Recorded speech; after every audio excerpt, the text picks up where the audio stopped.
Welcome back to Salty Investigations. I wanted to get into something that's been on my mind since Thursday. I watched Candace on Thursday and my mind was blown because she wrote a letter to Erika Kirk and started reading that letter to us, which I think there should be no transparency, guys. These secret meetings, total BS. We need to know, as the American people, this affected all of us. Not just TPUSA. This affected everybody. You know, a lot of the people, especially Christians, people that love God, were literally affected by this. It stopped us in our tracks. And now Candace is going for the gold. She is putting down the hammer. So if you have not watched what she said to Miss Erika Kirk, this is your chance, guys. Get a chance. Grab a seat and watch this. And let's get into it. Immediately cagey. They've been cagey about information. They've been changing information for saying, oh, I didn't realize that we lied about this or we lied about that. So making this public plea to the courts, I don't know. I think that it stands in stark contrast to the actions that are available to Erika Kirk as the CEO and chairman of this massive organization. But exactly how massive? Anyway, I wanted to write this open letter to Erika because I know that Turning Point USA watches every episode of this podcast and that people then take what I say back to her and they give her notation. So I would appreciate it if the elves at Turning Point USA just let her see this in its entirety. Here we go. Because more information has become available to me. I am feeling, I'm feeling some type of way. Here we go. Ready? Dear Erika, I thought it best to do this publicly. I think public conversations keep everybody honest. And there are some things that certainly need to be clarified because sometimes the gap between the truth and the lie is what happens behind closed doors. You and Charlie began dating in earnest in 2019, and in retrospect, it was accompanied by a season of a lot of change. For one, I was getting married and virtually, therefore, joined at the hip with my fiance. He was sort of a new third wheel at all of our events. A few months later, on May 1st, the public was informed that I was resigning from my position as the communications director of Turning Point USA. Now, there has been a lot of public speculation as to what led to that decision. The media ran with it was anti-Semitism or some disagreement about Kanye West, but that wasn't true. None of that was true. The truth, and I think that you very well know what the truth is, because you were around for it, is that Charlie and I had a disagreement which fractured my trust in him. He did something that he had never done before. He lied to my face about money. Now, in retrospect, I believe that the manner in which I discovered the lie might have been by design, but there's no need for us to delve into conspiracy when the facts are plenty enough. Charlie had taken a meeting down in Florida with Ike Perlmutter at Mar-a-Lago. It was a fundraising meeting. For whatever reason, he did not want me to know about this meeting, and that was strange. It was meant to be kept a secret. It was strange because we had always collaborated on and taken those sorts of meetings together. Now, as you can see, it was very hard for Candace to say that. Now, I can see and discern that she was very troubled by the thought of Charlie being dishonest with her. And you can see that it kind of carries over into the rest of the conversation where she proceeds to say what Charlie lied about, how Charlie acted when she called him out. And, basically she's talking to Erika as well. And she's letting Erika know that she could forgive Charlie because she knew him. But Erika lying to her is a different story. Anyway, I found out about it, and I decided to ask him casually as we were riding up an elevator at the Trump Hotel in D.C. I said to him, have you heard from Ike recently? And he looked me right in the face. Just as he was getting off on his floor. And he said, no, I haven't. I haven't heard from him in like 2 weeks. And I then said back to him, really, Charlie, because you had lunch with him yesterday at Mar-a-Lago. And I saw his stomach drop.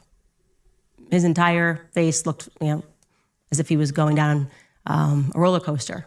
He stuck his arm back in the elevator really quickly and tried to explain it away. He then pivoted toward an apology, but obviously the damage was done. And if I'm being honest, I was as hurt as I was shocked and confused by it because we were close. We did go back down to the lobby. We sat at a table and we talked. I don't even remember whether or not I was angry. I probably was. That does tend to be my choice emotion. But deep down, there was a part of me that knew that it was coming because of a lot of the new hires that were coming into Turning Point USA post Kanye tweet. Charlie had new people in his ear that were hijacking his ambition, making him believe that money was the truest measure of success. Charlie was a brilliant fundraiser, everybody knows that, but he was also young. He was naive to what the wrong money could invite into his life, and I warned him. I warned him in that restaurant. I warned him specifically about Stacey Sheridan. Everything about her made my skin crawl. And I suspected she and Tyler had something to do with it. I also warned him about Schaefer Security and Dan Flood. You can check the text messages because you have them. And now I am left wondering, obviously, if Charlie had heeded my advice, if he would still be alive. I've also come to... That's crazy. What if? What if Charlie would have heeded her advice and still been alive? Now, Charlie was young. I mean, he's about my oldest son's age, right around that area. And I know they can still be a little bit naive. So they tend to believe a lot of people. And I tell my son, I said, you're extremely naive with his ex. I'm like, you believe everything she says. So I think a lot of times at that age too, it's really easy for them to, especially guys, it's very easy for them to be manipulated and lied to, and they believe it. So I think that's what was happening to Charlie.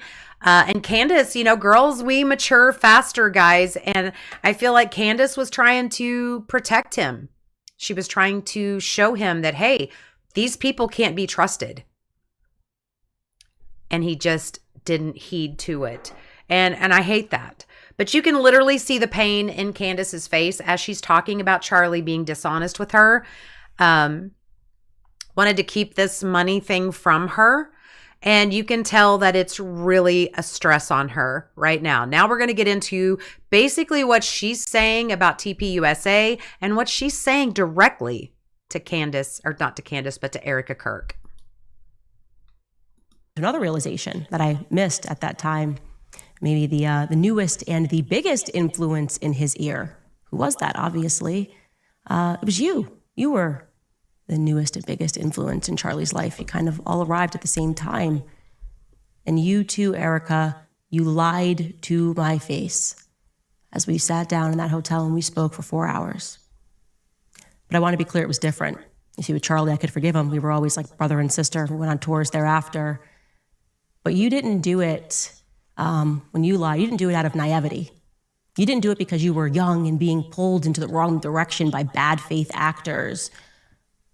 Andrew Colvett was never going rogue. You knew that.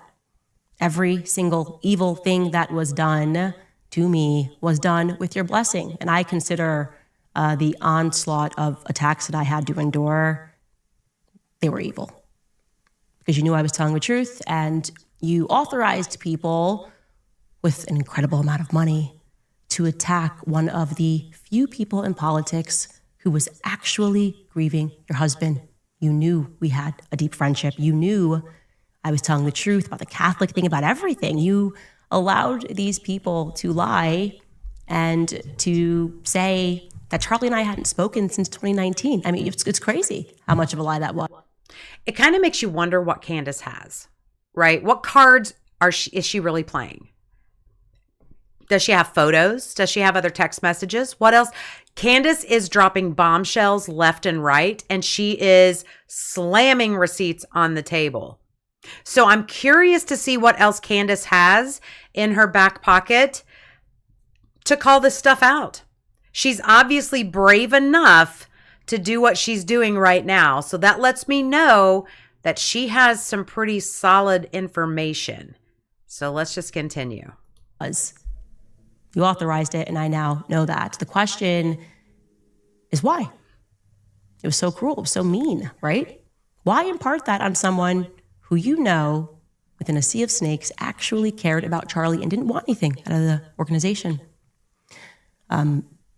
Maybe it's because I was like a loose end, one person that wasn't controlled by an organization. I'd just kind of proven that I'd rather lose everything to say something that I don't believe, least of all for money. I mean, maybe it's also because you have his phone. And when I revealed to the public that he had predicted his own death in remarkable detail, maybe you went back and you read the rest of those messages, the ones that I haven't yet revealed to the public, because in retrospect, those messages they're pretty terrifying because they're precise and it feels prophetic. Told ya. She has more. She has so much more. She is so calm and collected. She is holding back so much and she's just trickling it out as needed. That is major chess playing. I love it. Actually, it's brilliant. So, I mean, I have not watched Candace today, but definitely we'll get into it and see what she's got up her sleeve today. I am just amazed. I told you she has a lot of stuff up her sleeve right now, and she's not letting everybody know. She's not letting the cat out of the bag yet. So let's jump in and see what else she has to say to Miss Erika. Charlie was gifted. You know that. I know that. And the government most certainly knew that as well since he was a kid, which is why it was at least very interesting to me that you told the New York Times, something that most people didn't pay attention to, but you told the New York Times the night before his murder, Charlie's, and I'm going to quote this, you said that Charlie's adrenal glands were just going off. He couldn't sleep. I know enough about Charlie to know what that means. That means that Charlie was being bothered. He was probably having visions like he was in 2018, probably a clearer vision than the one that I had that you guys tried to mock, that danger was coming. And I'm going to go ahead and say that it wasn't about a Jezebel article written by some leftist. Please stop saying that because it's not true. I know Charlie, the leftist article didn't upset him in this way, didn't make him call a priest to pray over him. He thought someone was going to kill him. He did express that in writing, and you did not lose those text messages. You knew that. Charlie and I spoke a lot about his third eye. That's why that sentence caught my attention in the article. He spoke about the street lamps that would go off when he would run, about the special school that he had to go to. We spoke about a lot of the things that were strange in our childhood, the testing that both of us had to endure. We spoke about the fact that we could both astral project. You know all of this, of course. You have his phone. And how surprised we were when we learned that not everybody does that naturally. Sleep paralysis, you name it. We had conversations about it. And if Charlie's adrenal glands were going off, it was probably maybe for the very same reason that I pulled my kids out of school days before he was murdered, because I sensed danger was coming. Now, there's one thing, I mean, I don't know about astro, moving around in your spirit and stuff like that. I mean, I think a lot of that stuff will come down to witchcraft. So I really, that's going to be a far stretch for me. However, I do believe in discernment. And I do believe that Charlie had a discernment, in his spirit that something was in the air. Something was going to happen.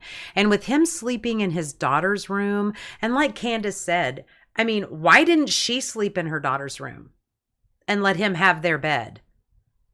He's the breadwinner. Why wouldn't you let him sleep in his bed? I mean, normal moms would say, you know what? I'm going to go sleep with her tonight. You stay in here, stay comfortable, not go sleep in my daughter's room. I mean, I find that very odd. Baron Coleman did make a statement too when he was on one of the other shows.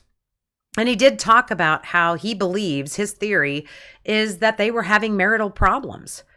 Really serious marital issues. I don't know that for a fact. I'm just going to say allegedly because that's what Barron said. Barron said that he has spoken to people that were close to him and that were stating that they did have marital problems. That him sleeping in his daughter's room the night before Charlie was murdered, it kind of makes you wonder. And then coming back into the bedroom to get his ring and his necklace before he left. So I don't know. It is kind of odd, but let's continue to see what Candace has to say to Erika.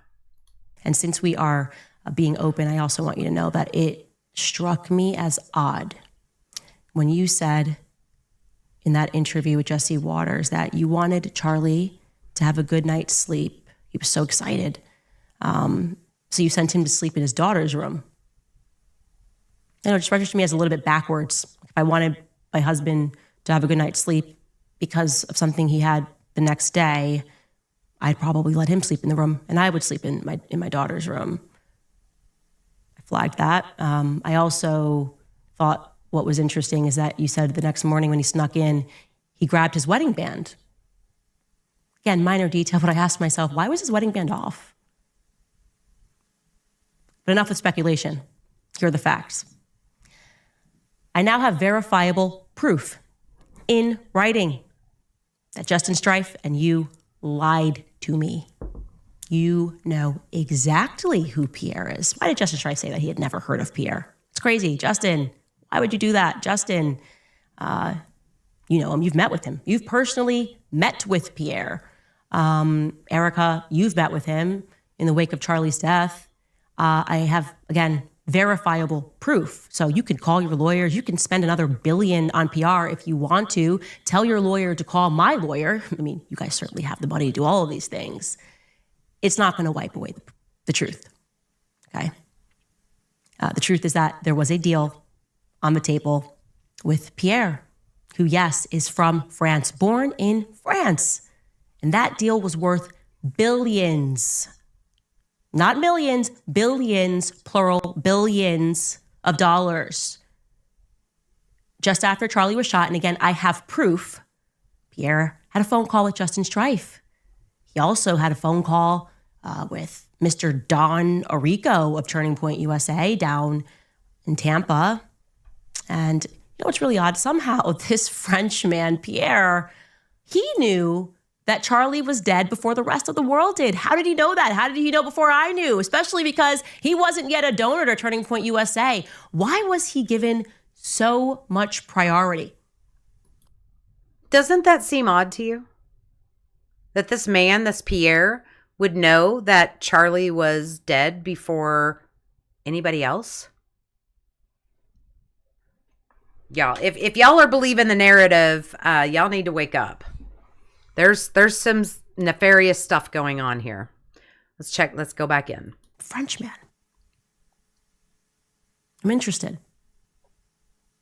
I know that after Charlie died, that deal went through.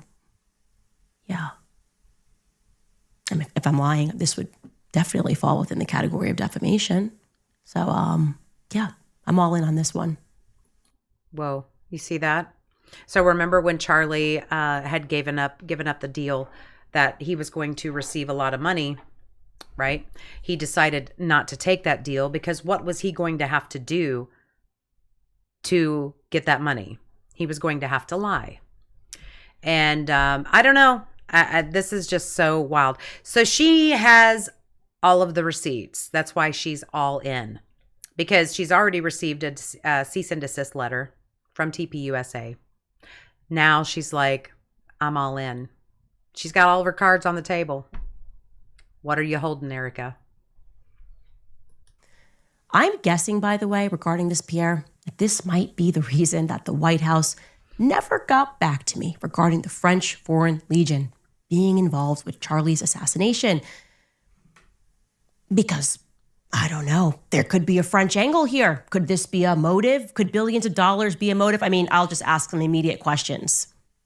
My question would be, why would a devout Catholic Frenchman be looking to give billions of dollars to an evangelical organization? Is that not weird? Just objectively weird? Gosh, that's a pretty big investment. Just really care about free market capitalism? What's France got to do with college campuses in America, full stop? The answer, Erika, is nothing. Nothing. And one of the things that when I was a kid, and other GATE kids, since we've been speaking about the GATE program, when they put you in these special classes, they test you frequencies, sounds. They made us drink fluoride, all the weird stuff. But one of the things that they're especially interested in is how quickly you can put together puzzles. And I want you to know that I excelled at that. I was really good at putting together puzzles. I gotta tell you, I think the picture is starting to emerge here. I think I was right. My best guess is that it was Pierre Falcone all along of Angola Gate. We talked about it on the show. France, Israel, the United States. This time it would be Egypt rather than Angola, all working together. Maybe they were getting the band back together to traffic because, there's been a lot of trafficking that just keeps coming up in this investigation. These countries, these satellite of countries, you trying to pretend with your billions of dollars, got a PR, we can do all of this. And it was so crazy. Oh my God. A little joke about the Egyptian planes. What? Nothing to see here. This is my theory. There's a lot to see here because you were lying to cover Bibi Netanyahu's tracks. That's very strange. You were there when Bibi Netanyahu called. Andrew told me that Bibi offered to take Turning Point USA to the next level and that Charlie turned him down in the Hamptons at the dinner that you were a part of, but you don't remember that part. You say he's just calling about a letter that Charlie wrote 5 months earlier. The dinner that you thereafter allowed an army of influencers to claim never actually happened, but you were there. Oh, I was there every step of the way. None of this ever happened. Nobody wanted to address Bibi calling. Nobody made any statements about that. Full-blown psyop, psychological operation. Truly, everything that you guys did, not only was it cruel, but I think the real motivation was you just thought you could psychologically break me. Because that's what this whole thing has been. It's been one big psyop. Very well funded because there's a lot of money on the line. If nothing happened in the Hamptons that was out of the usual, why the panic? Because something did happen. Charlie told Bibi Netanyahu no. Bibi, also, Charlie had declined to have Bibi on his podcast. When Bibi went on a little PR tour, Charlie didn't want to have him on the podcast, according to Andrew. So Charlie seems pretty done with Israel, right? You don't want to have on the prime minister of Israel? But the obvious question here at the media is not interested in, but I certainly am, is in exchange for what, right? In exchange for what was Bibi Netanyahu going to take Turning Point USA to the next level? In exchange for what? Exactly. What did he want? And also, how was he planning to get that money into the company? Mm-hmm. Turning Point was already worth $100 million. Pulls in $100 million annually. What does the next level mean? It sounds like it would have to be billions. Via whom? Yeah. My guess is Pierre. Erika. I think that there's a reason Pierre knew that Charlie was dead first. I think there's a reason he was a priority. How? Why? I think France and Israel are involved in Charlie Kirk's assassination.